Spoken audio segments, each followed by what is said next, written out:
Live Studio 3, this is Packaging Today with Evelio Mattos, Adam B, and Cory Connors.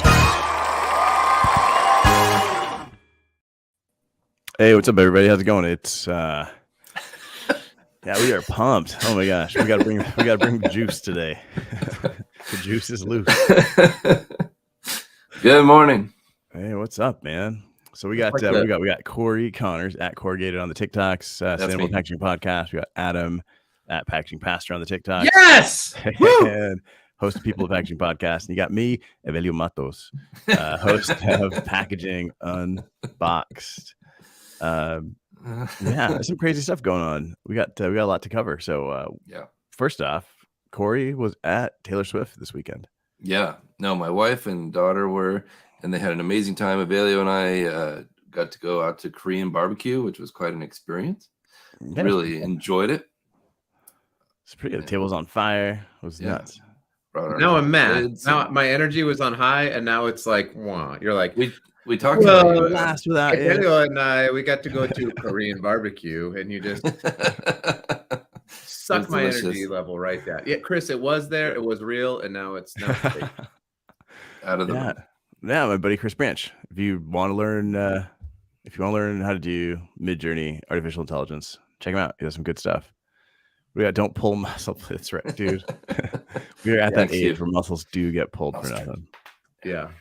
So what do we got? What do you got covering? We got a bunch of stuff. We do. We have things. We have news to cover. We do. We have lives to save. We have labels to get rid of. Famous dentists to discover. No, right. We do. That was a different conversation.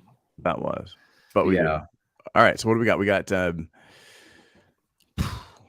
did I see this morning? I saw. So I've got somebody asking me questions on YouTube about Adobe Illustrator and Pantone, which I thought was pretty interesting. You know, we got some people that are doing. They're still confused, right? Pantone pulled out of Adobe, so you can't use your swatch books in Adobe unless you pay for Connect, and then the two apps don't necessarily talk to each other. Great, but if you're in the print side of this, you can basically you can make up swatches. People don't understand this, that the file just carries information. It doesn't carry color, right? So if I make a purple, icon in Illustrator and I label that color swatch Pantone 185 red, the printer's not going to print it purple. They're going to follow the data in the file, which is 185 red, and that seems to blow people's minds. You'd be surprised. Yeah. No, I mean, unless you're printing with a digital printer, then I can see issues happening. But for the most part, it's it's the file, because when you output plates, when you go CTP and you output the plate is going to be labeled 185, not whatever color it is on screen. And there's something that was on there. Let's have this conversation, shall we? Because I think it was James Wallace, I believe, posted a picture, a photo on LinkedIn of two Pantone books. I don't know if you saw this. I did see that. And it was the same colors from two different books, because these books age. There's all sorts of things, right? And they were like, I mean, it looked like completely different colors. Two different shades of gray. 50. I think it was 50 shades. That's a and book. so I guess I'm curious, because I never like create art files, so I don't know what is happening, but I will say that there has been a little bit more confusion on, okay, so you built the file and it's this color in the file, but you also labeled it this Pantone color. Which do you want? And then much less trying to figure out from the printing side, and this is where drawdowns become a really big deal, of do you just want us to mix that Pantone color and lay it down on the substrate, or do you want that to be the closest visual representation of that Pantone color, which in some cases it does not look anything like the Pantone color. And this is something that This is a conversation I've had for almost a decade now. Yeah, and that sounds completely wrong to me. Tell me why. Well, I'll tell you why I disagree with that, because when you Pantone books, they all are different. As much as people want to believe that every single one of them is exactly the same, you can put them side by side. You are going to get some variation in there. Some you're going to get some crazy variation. Comes essentially what it is. I wish I had my book on my desk. Essentially what it is a. Let me see if I got one. Hang on, keep talking. I can hear you. Basically your Pantone color is a recipe of mixing a variety of different inks together to achieve a color. Now, CMYK mix, right? No. RGB. Nope. Neither of those. Neither of those guys. Yep. CMYK is a whole nother process of colors, and then RGB is only for digital. Yeah. Yep. So this is where it gets confusing. It's like people want to match this idea of what's on screen. That was the big thing. Was the person asking questions on YouTube was like, well, I can't get the color on my screen to match exactly what's in the book. Like, how do I change my color profiles? It's like I've got my color mode set to RGB, and I'm adjusting the colors to get close to the CMYK color, or to the Pantone color. It's like, why? Your printer is not going to be looking at the artwork on your screen. Right? Every screen is different. You just need whatever. It doesn't matter what color you set it. It just needs to be the color that you want. Yeah, and what the substrate goes will affect the color as well, right? Yeah, exactly. So he's like, go ahead. Here's the problem that I think Pantone has always had from a brand consistency standpoint is it was meant to, I think, yeah. That's right. You got to get a better printer. No, because here's the deal. So I'll give you an example. I just grabbed these two things because they're kind of close in color, right? So I've got this Young Living label right here. Okay. Yep. And I got this Brew Doctor label right here. Mm-hmm. Now let's say, for the sake of argument, these are not the same Pantone colors. Let's just say, for the sake of argument, these are supposed to be Pantone colors. Same here, and same here on this label. This label is backed by white, then cold foil, and then another hit of white, and then you got to lay down the color. Yep. If there is not any hint of gray in this Pantone build out, you're never going to hit that. It won't even come close to hitting the color. And so what happens though is some printers will mix the Pantone, whatever this is, forest green. They'll just mix it and they'll lay it down and they'll say, we printed your Pantone color, but it's delta 10 away from what the actual Pantone color is supposed to be. And then if you lay down the same one on this white bop, or if you lay it down, I don't know how these caps are printed, but if you lay it down here, you're going to have three totally different colors. And each printer is going to say, I was justified in doing what I did, which is why I think Pantone is a helpful starting point, but you still have to do physical ink drawdowns on material. Oh, 100%. You know what I mean? Like, yep. And press checks. I think press checks they're still important, but they're becoming less and less important. Yeah. If you have something that's speaking for you at press, I signed off on this drawdown on the substrate. You get a spectrophotometer, you read it out. This is your target. It's no longer Pantone 257. It's Evelio's mix XYZ green. Yeah, but that was the conversation was like, in the comments on YouTube was like, I'm trying to match it on screen. How do I change it? And it's like, no, you just need to. It doesn't matter what it looks like on screen, right? As long as you're labeling it properly and you're communicating, just a reference. Right? Yeah, and you're communicating with that printer.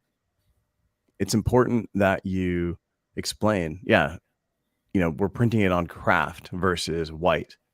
Okay, so how am I going to get there? How am I going to match? If it's not a like for like Pantone color that you're trying to match to, then it's like I need to match this on.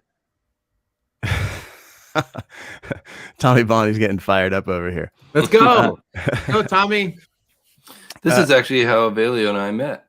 I posted a picture of my GCMI book, which talks about corrugated and how the GCMI flexo colors look different on different substrates. And so I had an extra book. I sent it to him, and now BFF, right? Yeah, exactly. So important. Color brings people together. Yeah. It does, but it's also one of I would say it's still today the most divisive issue in printed packaging is like, how do you manage color? And there are companies upon companies out there that are saying like, no, we do it best. We do it better. And it's like, it is really, really hard to say to somebody, I can match that color and we're going to print on a craft corrugated box, printing on a flexo press, and I'm going to match what it is on your litholam or on your SBS board or on your, and then also we're going to match it now to your foil multi-layer flexible pouch. Yeah. Like you're just not going to, you have to be okay with the fact that those are never going to match because brown and then silver, you cannot print enough white over the top of that to give it to match whatever the other substrate or whatever your white substrate is. Correct. That the Pantone book is printed on, by the way. BT dubs, LOL. So we're saying this. So we're saying the same. We're saying the same thing here. All right. Yeah. In terms of that conversation, it was your books are never going to match. Your screen's never going to match. Focus on identifying a color, right? Because he was trying to hit a specific color out of the book. It's like you communicate that color. It doesn't matter what it looks like on screen. Don't worry about what it looks like on screen. Worry about it, how you're communicating that.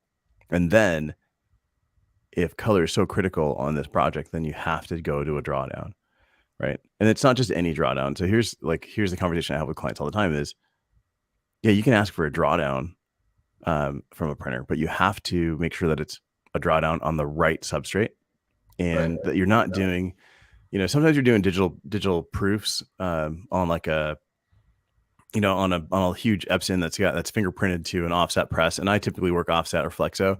So that's kind of where my head's at. But if you're trying to match a color to a digital proof that's not fingerprinted, and here's where people get into issues. It's like the printer will output a beautiful sheet of color that can't be, that you can't match on offset, right? You can't mix an ink to get to that particular color of digital. You have to kind of work backwards and have to, again, having equipment that's fingerprinted, making sure that the color that's coming out of your digital proof is going to match what's going to come on screen. Don't try to like bump it up and make it look better than it's actually going to look, because you're going to set yourself up for failure. Yeah. And I will say it is helpful. Pantone has those bridge books as well between the color and then the CMYK that you can buy. I think they're like $300. Again, those are really, I'm not here to like bash Pantone. Those are like helpful guides. So you can see like, hey, this pastel color, if you want to print it onto a box, is going to look, way more muted than you really think it is. Or like this, this metallic or this whatever fluorescent, like people come up like, why can't you just print this, this metallic gold and have a CMYK digital output? It's like, there's no gold, there's no metal. I don't know. It's it's going to be brown. It's going to be brown. You're going to have it's going to be a brown color, and you can maybe spot varnish over the top of it to give it something. Yeah. And what you're talking about is, is this post from James. Yeah, while you're pulling that up, I totally agree with Chris's comment here that color theory runs really deep. And also along with that, that's the post right there. So look at 7633C. Yep. Here versus here. Wow. But so I think the one on the right is what was output on, it looks like almost like an Epson proof. Yeah. And then it's like an X-Rite Spectraproofer. Yeah. Yeah. Oh yeah, it's up top. Yeah. The swatch on the right is an X-Rite Spectraproof or pass proof. Yep. Yeah, and this color on the right is wrong. This is kind of what you're targeting, and you can, you've got 93% translucent white. You're not going to get this deep of a color. Like it's just not going to happen. But I don't know. That was a good post. It had a lot of conversation happening on there. Yeah. Too bad James isn't here. In that situation, do you think the book has faded? No, or do you think it was originally printed? It wouldn't fade that much differently. No. So the book and the output from the X-Rite Spectraproofer are two totally different colors. Totally different. Right. But they're labeled the same. Now, who knows how that file was set up, because that, how that output was set up. It could just be wrong because of the way it was set up. Like I don't know. But here's Tommy coming in with all spot colors, lab spec. That's the big thing is, I think designers, printers, like we have to move away from Pantone as a brand, Toyo as a brand. Like the ink brands or the color brands, they don't dictate what happens. Like we should be able to dictate, and we should move into lab color, but the education's just not there for designers to do that. And the nice part about lab, well, it's not perfect, but you at least can get to a level of objectivity. It's like, we're going to measure this under this light condition. You agree that this is the color you want to get to. And now you can hold the printer accountable to, did they do it? I mean, I had a customer who we bought spectrophotometers for them and like taught them how to do it, so that, because they were saying like, well, visually this doesn't look right. And it's like, you're in a dark lit room, you're in a warehouse, and you're comparing color, and light is a big part of color. I mean, we could spend a lot of time on this, I'm sure. We spent 16 minutes already. Dude, I had a client, huge retail brand in New York. When you go to their office, they're like in the 20-something floor, and all their windows were tinted. And I'm in there, and they're like, well, look at this color, it doesn't match. I'm like, well, where do you look at color? They opened a window, and 20 plus floors up, they're holding it outside, which is good because you're looking at it under sunlight, but it's cloudy and it's reflecting the tint from the windows onto the paper. And I'm like, dude, what are you doing? Like this is why I flew all the way over here, because the color didn't match when you hold it outside the window. Like, that's not how it works. Yeah, get to objectivity, get away from subjectivity, and your life will be a lot better as a designer, as a brand owner, as a printer, all that stuff. Yeah, 100%. And that was the question, Michael, is like, was that file set up properly? Right. That's the part we don't know. And it doesn't look like it was, but. And that I would go all the way back to my original point, and let's move on. My original point was when you said, if you're a designer and you just build a file and then you just label it Pantone, whatever, 6336, but the file isn't actually built to that Pantone color, that might actually get output as a special color, because people don't realize how many files a pre-press department has to deal with every single day at any printer. They get it in and they go, all right, well, this is what it's built out. I'm not going to make a judgment call here. This is how they built it. This is the label they put on it, out the door.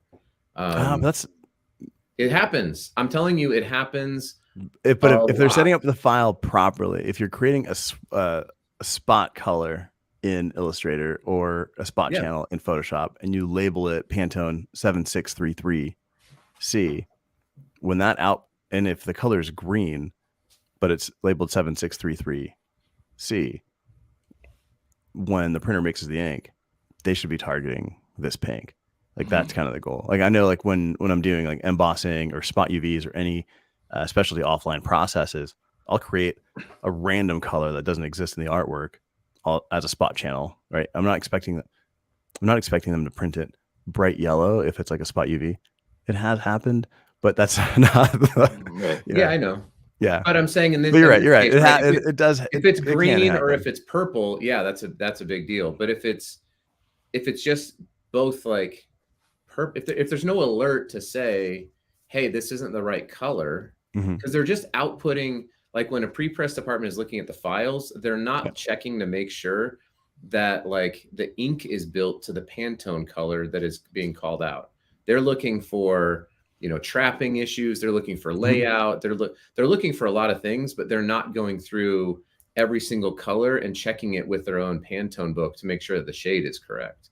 And so that's why I would say, as a designer, if you want a specific Pantone color, don't just build out any kind of random purple and then label it that Pantone color. Like I said, I don't lay out files, so I don't even know if that's possible or not. But if that's the practice that you're doing, then be prepared for things like what James said, because it's going to happen.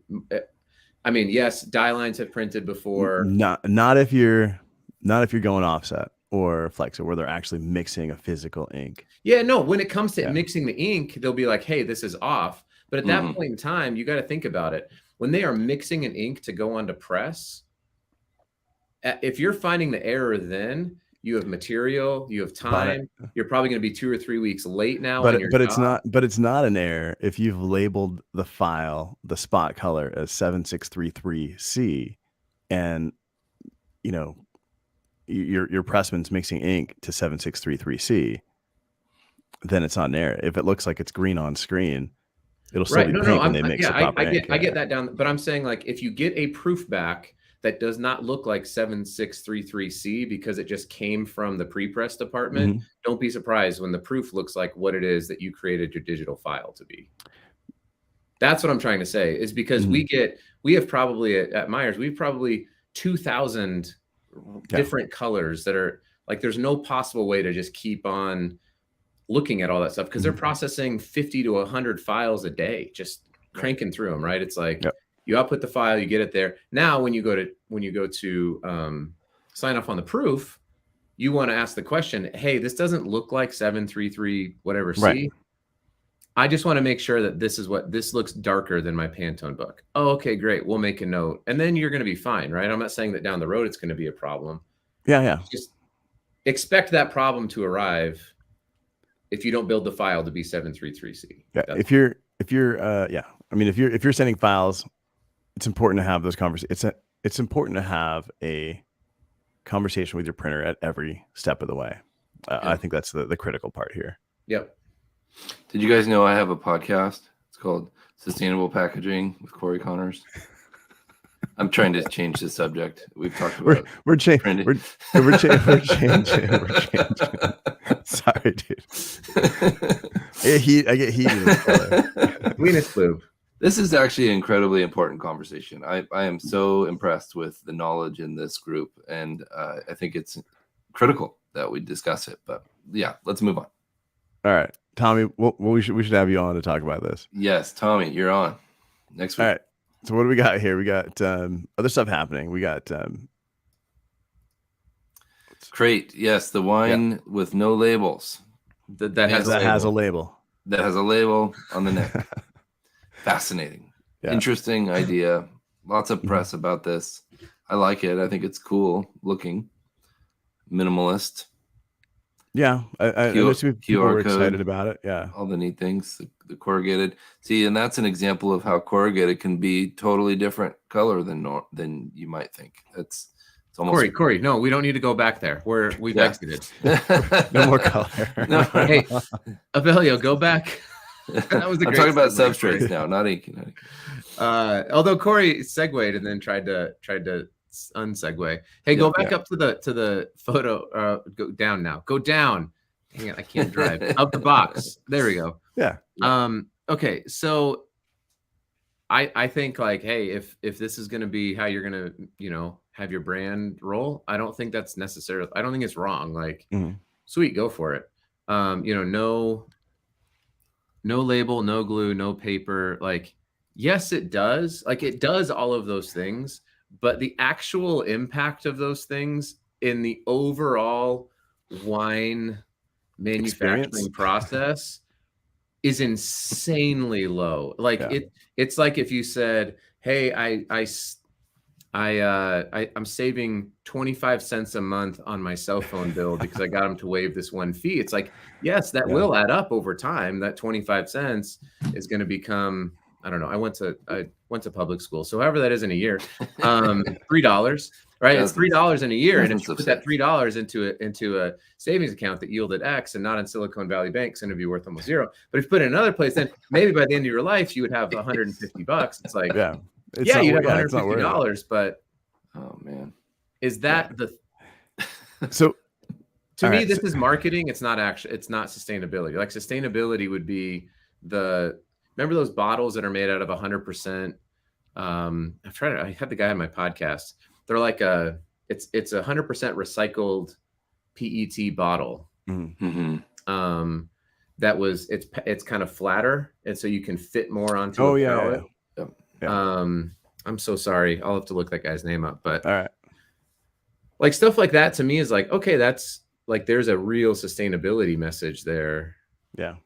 This just felt kind of markety gimmicky to me. If anybody knows somebody from Crate, I'd love to have them on the show. I think it would be really interesting to interview them and get some data behind this and figure out what's really the impetus of it. Is it just marketing? Is it, or do they have actual big plans for this? Yeah. You know, I think you're right, Adam. It could be, you know, wishy-washy. Yeah. I don't know.